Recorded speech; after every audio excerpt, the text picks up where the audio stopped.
The suspect accused of killing at least 2 firefighters in an ambush in Idaho has been found dead after an hours-long manhunt.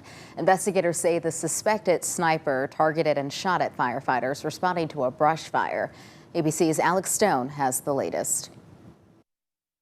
Amid a smoky haze from the wildfire that's still burning, which the sheriff says was set as a ruse to ambush firefighters, investigators are now streaming in. Law enforcement sources tell ABC News the shooter was 20-year-old Wess Roley. He was found dead hours after the fire was started. It all began Sunday afternoon with the call of a routine wildfire on a mountain outside of Coeur d'Alene. When firefighters arrived, they started taking sniper fire. They're shot. Everybody shot up here. Law enforcement, code 3 now up here.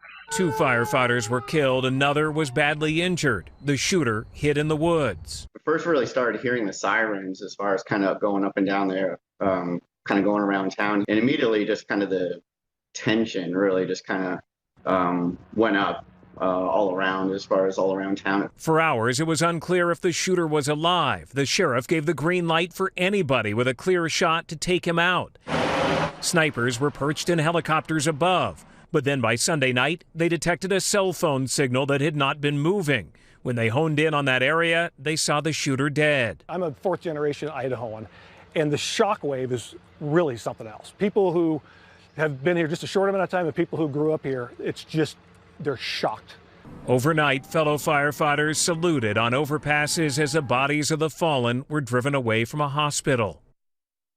Today, with the scene secure, firefighters are streaming in here as investigators are searching these woods for any other weapons left behind by the shooter. Alex Stone, ABC News, Coeur d'Alene, Idaho.